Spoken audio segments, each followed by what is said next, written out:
Journal of Discourses. Volume 3. Discourse 26. Delivered in the Tabernacle, Great Salt Lake City, January 27, 1856.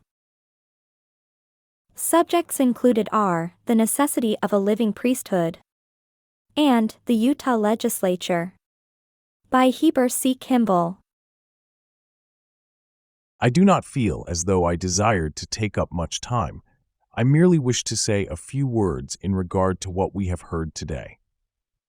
I am aware that a great many in the world are pleased with fancies. They are gratified and edified with that which is artificial. But if people would be pleased and instructed with such remarks as we have heard today, it would be well, for they are the principles that will save you, that will lead you into the celestial world. Listen to that which you have heard today from Brother Brigham. He is our leader, our prophet, our priest, and our governor, the governor of the territory of Utah. In him is every power and key of celestial life and salvation pertaining to every person there is on this earth.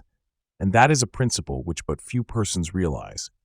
You take away the keys that are with him and with those who sustain him, and I would not give a dime for you. Sin to such a degree that Brother Brigham and his counselors and those who are associated with him, the apostles of Jesus Christ, withdraw from your midst, and I would not give a dime for all the salvation you have got. That is my faith. He holds the keys of the kingdom of heaven just as much as Peter, James, and John did after Jesus committed the keys to them on the mount and said, I give unto you the keys of the kingdom of heaven, and whomsoever you bless I will bless, and whomsoever you curse I will curse. Take away that power, take away those keys, and you cannot find your way into the celestial kingdom. The keys in his possession will unlock the door and let you through into another existence more excellent than this. He holds the keys. Can anybody pass without them? No, only as they get authority through him. Are they appreciated as they should be? Do this. People listen to the counsel that proceeds from his mouth as the words of the living oracles of God. I would not care if there was not a Bible within 10,000 miles of this place, or any other book or script. Here are the oracles living right in our midst, and we receive them from day to day by word of mouth from a living man, an apostle who is alive, and through a priesthood which is living in our midst. At the same time, a great many persons think more of the testimony of a dead apostle than they do of a living one, and think more of dead prophets than they do of living ones who are here in their midst. It is generally the case that men do not fully appreciate their blessings in life. Often when their wives are dead, they think more of them than they did when they were living, and it is just so with some wives in regard to their former husbands. We do not always appreciate the blessings we have in our possession until they are taken from us. Then we begin to appreciate them. So when good men have left us, we cease thinking of their faults, but begin to cherish the memory of their good deeds. It is thus with a great many of our sisters when their husbands have gone to preach the gospel. They now think they never had a fault in the world, but when they were at home, they were full of failings. I am not going to preach a discourse filled with high-flown, exalted words, having no meaning to it, but I will come down to the capacity of every person that they may understand. Many times we do not appreciate our children and take a right course with them when living, and when they are dead, we mourn and think of their lovely behavior, but never think of their misdeeds. Let us try to think as much of the living as of the dead. That which is dead will take care of itself, while that which is living wants somebody to care for it. I consider that what we have heard today is of great worth to those who hear, but it is of far more worth to those who receive it, and more still to those who practice it, and bring forth the fruits thereof. Let us treasure up these things in our hearts, and be faithful, and serve our God, and keep his commandments.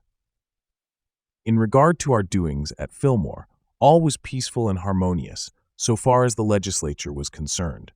Though the brief term of 40 days, allotted by Congress for a session, is not long enough for the members to thoroughly withdraw their minds from the various other channels in which their thoughts are constantly so busily occupied, This fact tends to postpone important and difficult subjects of legislation until most of the time has elapsed, when it is too late to enter upon them with that care, reflection, and critical arrangement and wording which they demand. Aside from this, the Assembly of 1854 to 55, by their revision and other acts, presented us with a volume of very good laws, and wisdom did not dictate any material alterations for the present. Therefore, most of the bills passed this winter have been grants to herd grounds. It would be but just to our new territory and highly beneficial to her interests if Congress would either lengthen the term of our sessions or sanction, by paying the commissioners, our wise policy in appointing a code commission to prepare and present laws of an important nature. The latter course is, by far, the most preferable, for by that method capable men can be selected, who have time and opportunity to give all necessary attention to any given subject, and to thoroughly prepare it for speedy and satisfactory action. Our position, surroundings, and characteristics prohibit the ancient style of enacting very numerous, wordy, and voluminous laws, therefore the more necessity for a longer period, or the payment of code commissioners. In our votes and feelings we were one, and did the best that the time and our judgments permitted. And may God grant that this people ever be one, and cheerfully obey his commandments and all good and wholesome laws. Amen. You were just listening to remarks by President Heber C. Kimball, delivered in the Tabernacle, Great Salt Lake City, January 27, 1856.